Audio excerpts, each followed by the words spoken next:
예, 오늘은 어린이 주일입니다. 특별히 이제 어린이 주일은 우리 부모님들에게 또 상당한 의미가 있죠. 이렇게 특정한 날을 이렇게 지정을 하다 보면 설교하는 데 있어서 좀 약간 저 같은 개인적인 입장으로는 조금 제한이 돼요. 어떤 제한이 되냐면 부모가 이제 어린이 주일로 하다 보니까 어린이 그러면 우리가 이제 초등학교 이제 좀 약간 나이 어린 쪽으로 이제 저희가 제한을 하잖아요. 그럼 이미 다 자녀들을 키우고 출가시킨 부모는 어떻게 하지? 때로는 이제 뭐 자식을 두지 않은 부모는 또 어떻게 하지? 때로는 여러 가지 이거 갖고 상관없는 상황에 있을 때 이 자녀들을 우리가 어떻게 해야 되지? 이런저런 많은 생각이 들기 때문에 특별히 이렇게 특정한 날에 또 특정한 대상으로 하나님의 말씀을 증거하여 전하면서도 한편으로는 부담감이 되어집니다. 그러나 또 한편으로는요, 그와 같은 생각도 들지요. 우리가 이 어린아이와 같은 이 자녀들을 한정 지을 필요는 없다라는 겁니다. 꼭 내 배 아파서 난 자녀만이 나의 어린아이와 같은 자녀는 아니라는 거죠. 우리가 사회적으로도 보면은요, 가슴으로 낳은 아이다라고 하면서 얼마나 온 힘을 다하여 섬기는 사람들이 있습니까? 또 한편으로는 전혀 상관없는 사람인 것 같지만 그들에게 사랑과 여러 가지 섬김을 보여주는 수많은 우리의 본이 되는 사람들도 많이 있습니다. 특별히 우리는 교회 학교라는 또한 귀한 하나님이 공동체를 주셨기 때문에 교회 학교에 있는 아이들이 나의 아이가 되는 거죠. 내가 섬겨야 될 대상이 되는 거죠. 나이의 제한도 둘 필요가 없다라는 겁니다. 어제 어린이제 날 행사를 여기 북서울 꿈의 앞에서 1회 이제 개최를 했어요. 이제 주변에 사는 또 이제 많은 어린이들이 이 북서울 꿈의 숲에 왔잖아요. 그런데 이제 제가 한창 이제 그 사무실에서 일을 보고 있는데 카톡이 왔더라고요. 이제 카톡이 왔는데 큰 어린이가 이 어린이 주일에 어린이 그 행사에 참여해서 풍선 들고 먹을 것 들고 해맑게 울고 신나 있는 아이가 있는 거예요. 누군가 봤더니 19살 제 딸이에요. 예.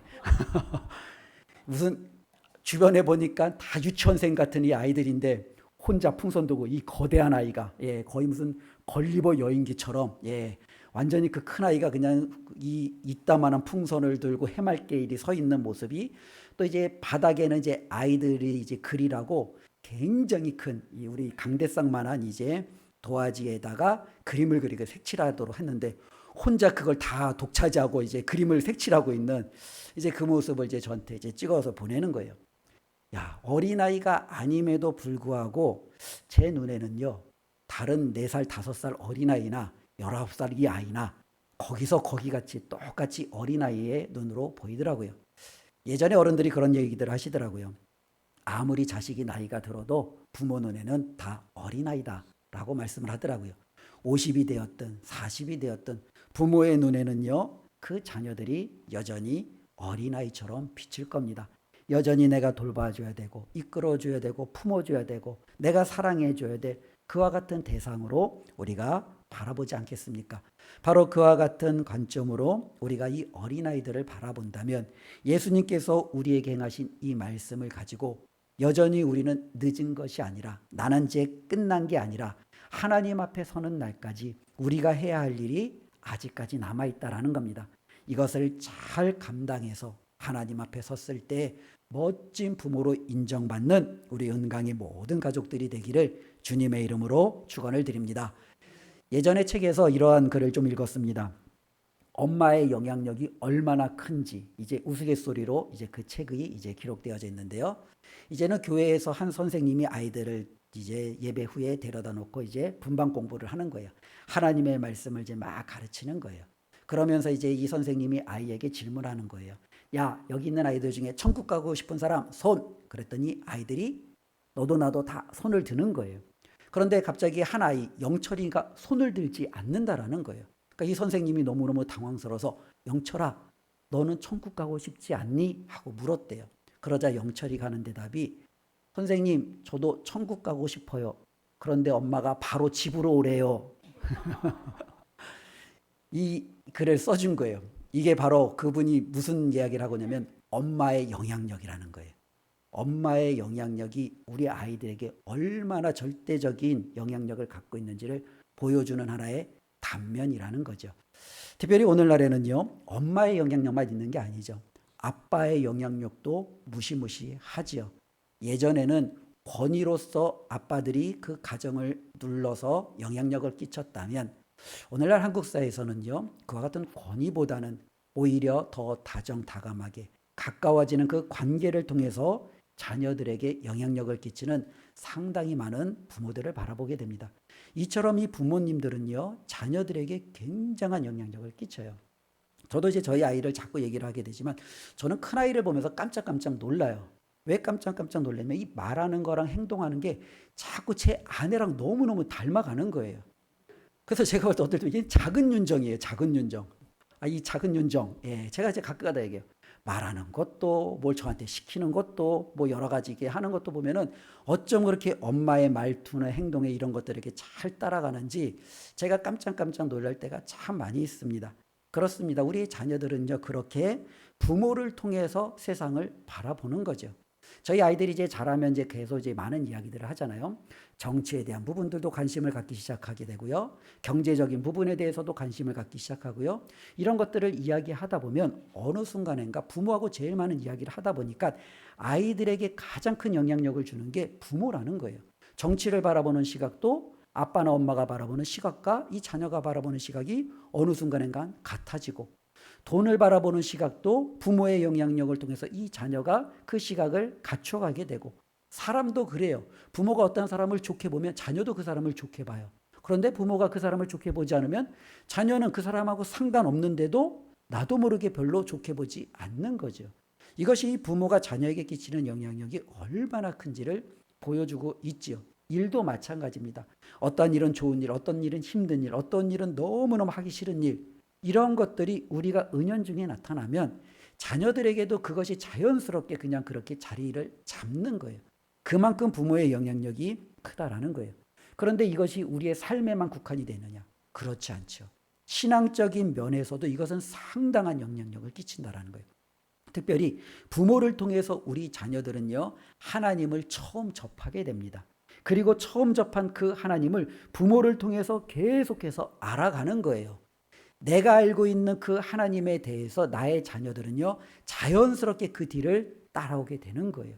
그 하나님이 너무너무 무서운 하나님이라면 내 자녀도 그 하나님은 무서운 하나님으로 자리 잡고, 그가 살아가는 내내 하나님은 엄한 분, 무서운 분, 내가 가까이 다가가기는 힘든 분, 그렇게 그냥 그렇게 인식을 하는 거죠.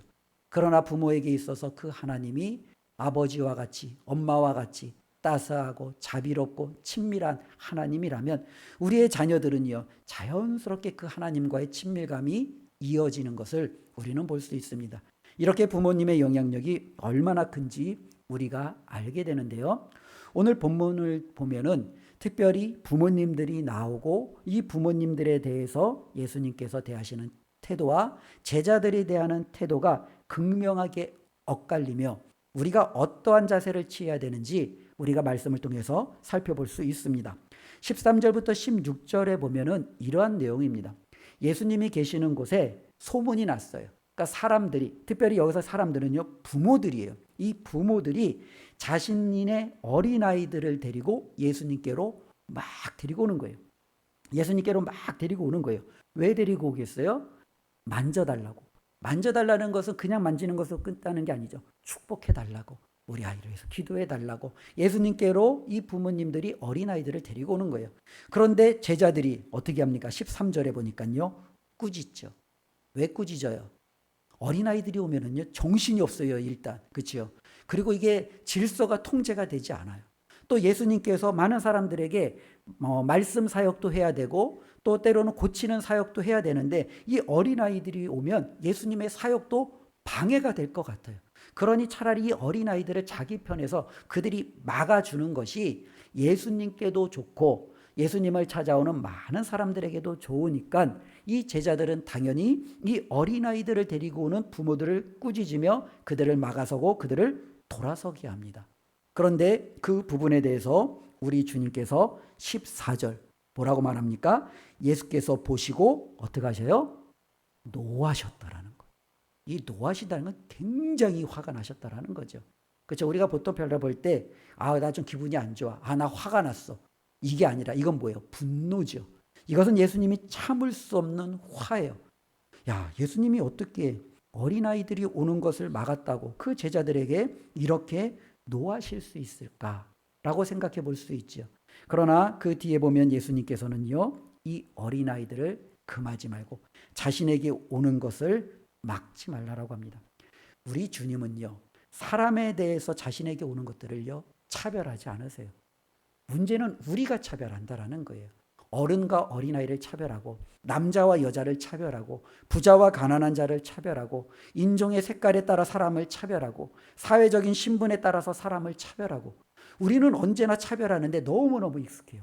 그런데 하나님은요, 하나님이 지으신 사람은요, 누구라도 하나님께로 오는 것을 언제든지 막지 않으시고 차별하지 않으시는 분이에요. 그들이 어쩌면 경제적인, 사회적인 여러 환경을 우리 하나님은 따지지 않으세요. 나이가 많고 적음도 따지지 않으세요. 누구라도 하나님께 오는 것을 우리 하나님은 언제나 기뻐하신다라는 것을 우리는 다시 한번 확인해 볼 수 있습니다. 그렇다면 오늘 말씀을 통해서 한번 느껴보려고 우리가 함께 배움을 통해서 가져보려고 하는 것은 바로 예수님께서 이것을 통해서 우리에게 말씀하시는 것이 무엇일까? 부모의 입장에서 한번 생각해 보려고 합니다. 하나님께서 저와 여러분들에게 자녀를 맡겨주셨잖아요. 왜 하나님은 나에게 자녀를 맡겨주셨을까? 왜 하나님은 우리에게 귀한 생명을 맡기셨을까? 우리는 이 귀한 생명을 어떻게 대해야 될까? 이 부분입니다. 세상에서는요, 명확하죠. 자녀들을 그들이 독립할 수 있을 때까지, 자립할 수 있을 때까지, 스스로 혼자 살 수 있을 때까지 그들을 세워나가는 게 부모의 역할이다 라고 그렇게 말합니다. 그러면 믿는 우리도 그와 같으냐라는 거예요. 그렇지 않다라는 거예요. 우리에게 있어서 부모의 역할은 무엇입니까? 오늘 말씀처럼 내 자녀들을 예수님께로 인도하는 거예요. 이게 바로 부모의 역할이에요. 하나님께서 저와 여러분들에게 주신 그 믿음으로 우리는 귀한 가정을 이루었고 그 가정에 하나님이 주신 선물, 자녀들을 받았습니다. 우리가 해야 할 일은 뭐냐면 이 자녀들을 예수 그리스도에게로 인도하는 거예요. 만일 저와 여러분들이 지금 예수 그리스도에게로 우리의 자녀들을 잘 이끌어가고 계시면 잘하고 계시는 겁니다. 그러나 내 자녀들이 지금 예수 그리스도에게 인도함을 받지 못하고 있다면 저와 여러분들은 부모의 역할을 지금 제대로 감당하고 있지 못하는 거예요.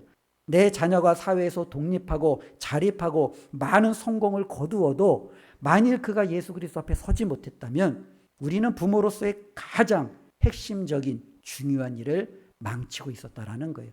하나님이 저와 여러분들을 바라볼 때 부모로서 그 책임을 물으시겠어요? 너의 자녀 참 좋은 학교 보냈더라. 좋은 직장 보냈더라. 야, 가정 잘 세워서 정말로 자자손손 성공했더라. 우리 하나님은 그것을 우리에게 묻지 않으시겠죠. 내가 너에게 맡긴 그 자녀를 너는 나에게로 제대로 잘 이끌어 왔느냐, 인도했느냐. 우리 하나님은 부모님들에게 이것을 물으신다라는 거예요. 여러 가지 방해가 있겠죠. 회방이 있겠죠. 어려움이 있겠죠. 그러나 우리가 해야 할 일은 끝까지 나의 자녀들을 하나님 앞에로 이끌어 가는 거예요. 그렇기 때문에 우리에게 있어서 이것은요, 저와 여러분들이 하나님 앞에 부름받는 그날까지 쉬지 않는 부모의 역할이에요. 왜냐하면 우리의 자녀들이 지금은 잘 살고 있지만 30대가 되고 40대가 되고 50대가 되어서 큰 삶의 위기를 겪고 신앙의 어려움을 겪을 수도 있어요. 그때 부모님들은요, 그 자녀를 다시금 하나님께로 일으켜줄 수 있는, 이끌어갈 수 있는 그와 같은 기회를 통해서 또 한 번 부모의 사명을 감당해야 되는 거죠.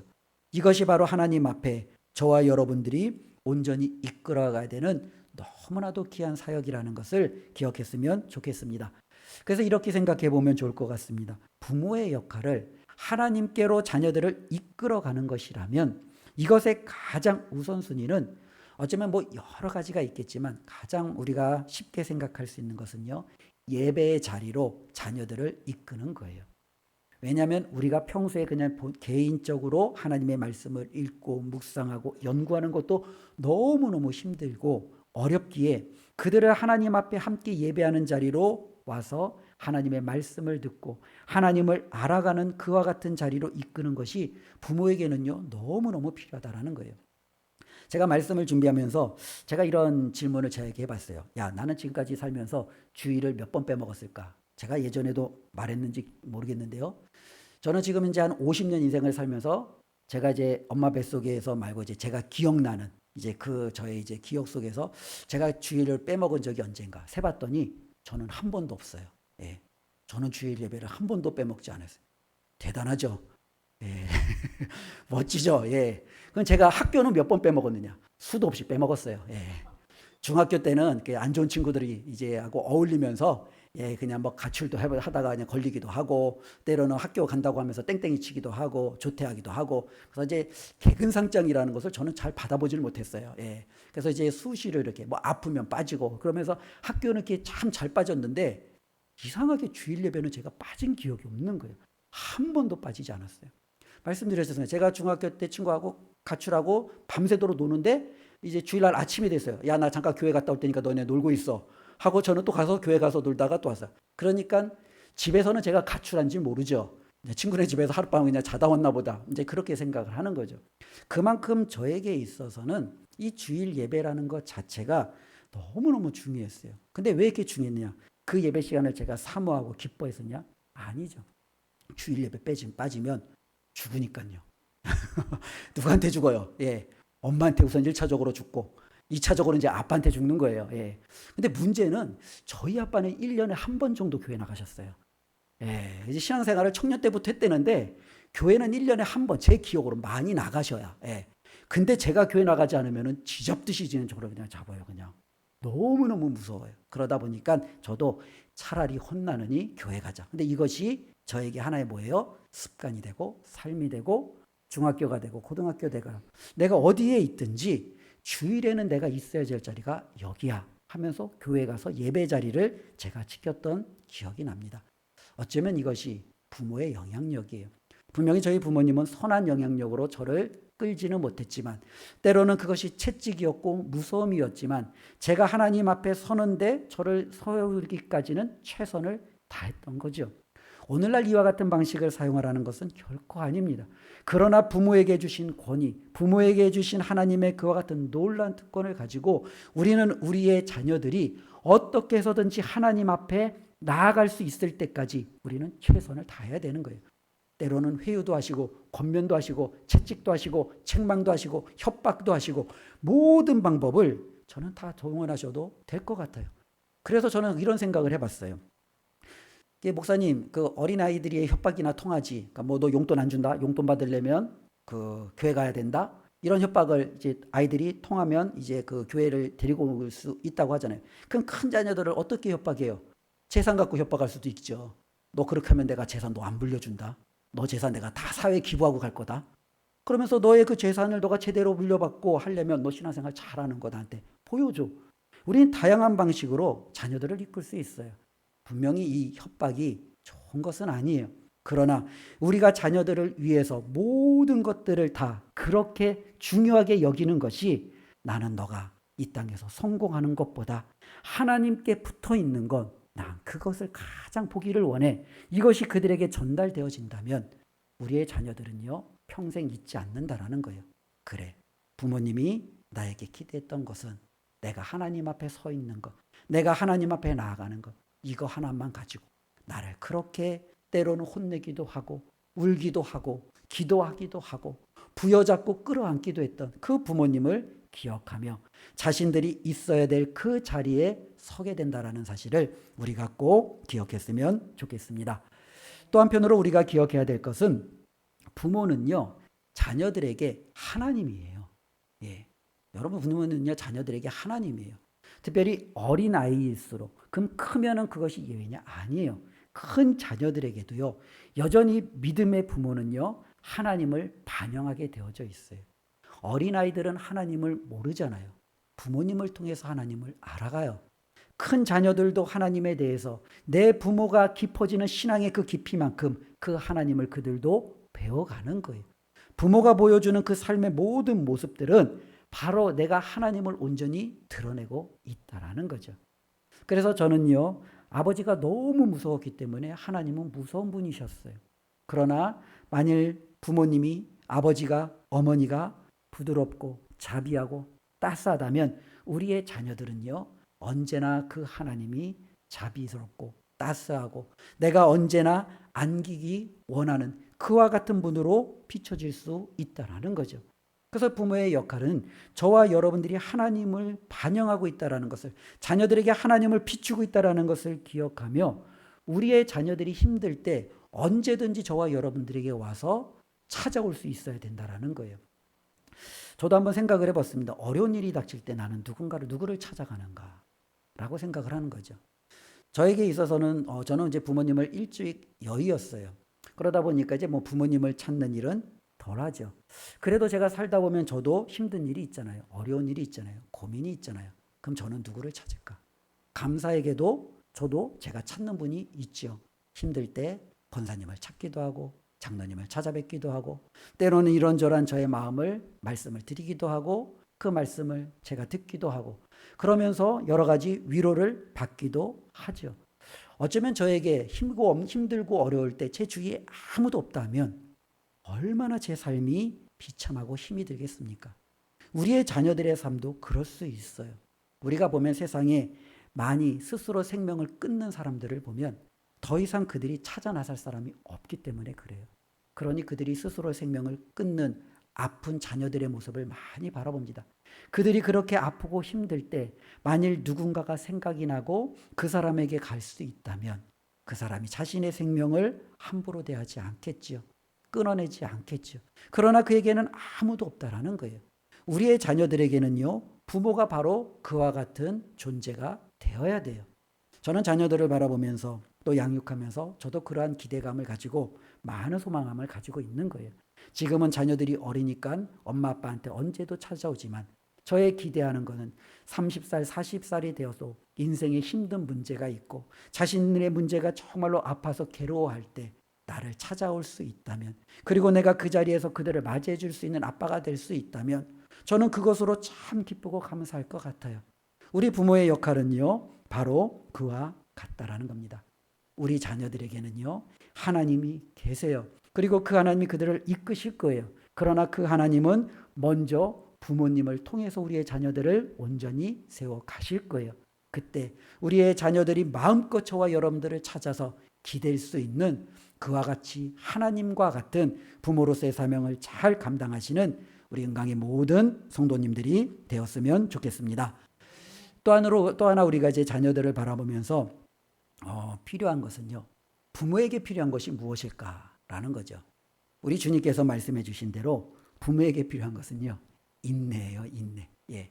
이 자녀들을 우리가 이렇게 품어야지, 내가 이끌어야지, 우리가 정말 이렇게 마음에 말씀을 듣고 결단하고 집으로 가지만 이것이 바로 바뀌나요? 안 바뀌죠. 어쩌면 내가 결단한 만 그 이상으로 내 속이 어떻게 해요? 뒤집어지죠. 오늘 그래 차라리 잘 됐다. 너 죽고 나 죽자. 어쩌면 이 자녀들과 그냥 한판에 어쩌면 그 승부를 어쩌면 우리가 마음으로 그냥 다짐할 정도로 너무너무 힘든 우리의 삶이 될 수도 있지요. 그럴 때 우리에게 필요한 것이 무엇입니까? 바로 인내예요. 하나님은 부모에게 인내할 수 있도록 우리에게 말씀하셨어요. 씨앗을 심었습니다. 그 다음날 이 씨앗이 싹을 트지 않잖아요. 이 씨앗이 싹을 트고 자라서 열매를 맺으려면 뭐가 필요해요? 시간이 필요해요. 여러 가지 환경이 필요해요. 이 시간과 환경이 오랜 시간 동안 잘 맞아질 때 그것은 아름다운 열매를 맺는 거예요. 우리의 자녀도 마찬가지예요. 우리 부모님들이 기도해주고 사랑해주고 섬겨주고 헌신해주고 하나님의 올바른 그 말씀으로 그들을 잘 이끌어갔다고 이 자녀들이 바로 결과를 도출해내는 것이 아니라 오랜 시간이 되었을 때 부모님의 기도가 부모님의 섬김과 헌신이 내 자녀의 삶 속에서 뜻하지 않는 때에 아름답게 열매로 맺게 되어진다는 겁니다. 우리 부모님들이 그와 같은 열매가 이루어지기까지 어쩌면 우리의 때 그 열매를 보지 못한다 할지라도 하나님께서 반드시 그 열매를 맺어 주실 것을 알기에 끝까지 인내하는 그와 같은 마음이 우리 가운데 있어야 될 줄로 믿습니다. 어떤 책에서 보니까 그런 길이 있더라고요.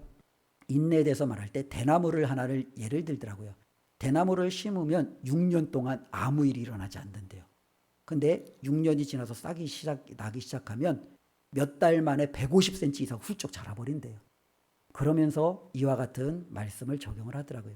우리가 자녀들에게, 사랑하는 사람들에게 우리가 이와 같은 섬김과 희생이 당장에는 열매가 맺지 않지만 하나님께서 한번 싹을 틔우시면 그것은 무섭게 성장하고 모든 것을 뒤덮을 만큼 열매를 맺는 그와 같은 결과가 이루어진다라고 말씀을 우리에게 전해주고 있더라고요. 바로 우리의 자녀들을 향하여 그와 같은 마음을 가지고 부모로서의 사명을 잘 감당했으면 좋겠습니다. 특별히 예수님께서는요, 이를 위해서 우리에게 이런 말씀을 하셨어요. 예전에 제자들을 둘씩 짝을 지어 파송을 하셨잖아요. 그들에게 뭐라고 얘기해요? 예수님의 그 천국 복음을 전하고 예수님께서 행하셨던 귀신을 쫓아내고 병든 자들을 고쳐내는 그 사역을 맡기셨어요. 그런데 이 맡기시고 나서 결과 보고를 해야 되잖아요. 근데 예수님은 결과 보고를 하지 않아요. 결과 보고하지 않고 예수님은 뭐라고 하냐면 너희가 가서 선언하면 그 선언하는 것을 끝내라는 거예요. 나머지는 그냥 내비두라는 거예요. 그들이 복음을 받아들였는지 받아들여지지 않았는지 너희가 책임질 것이 없다라는 거예요. 너희는 가서 선언하고 너희는 가서 선포하고 내가 너희에게 맡겨주신 그 사명을 다 감당하고 그냥 돌아오면 된다라는 거예요. 나머지는요. 그들의 영역이 아니에요. 누구의 영역이에요? 하나님의 영역이에요. 하나님이 그들의 가정을 통해서 그들의 발걸음을 통해서 씨앗이 심겨지고 자라게 하시고 열매 맺게 하시는 것은 하나님의 영역이지 그들의 영역이 아님을 말씀하셨어요. 부모의 영역도 마찬가지예요. 저와 여러분들이 내 자녀들을 반드시 성공시키고 책임져야 된다는 것, 이것은 부모의 영역이 결코 아니라는 거예요. 우리의 영역은 그들이 예수님께로 올 수 있도록 정말로 그들을 위해서 기도하고 그들이 예수님을 잘 알아갈 수 있도록 내 안에 하나님의 형상을 잘 반영하여 내 자녀들에게 하나님을 잘 알려주고 그리고 이 가정이 힘들고 어려울지라도 끝까지 포기하지 않고 하나님 앞에 서는 날까지 이 사명을 감당한다면 우리 하나님은 수고했다. 이제 나머지는 내가 할게. 내 자녀 내가 책임질게. 걱정 마. 이제는 내 차례야. 우리 하나님께서 그렇게 말씀하여 주실 줄로 믿습니다.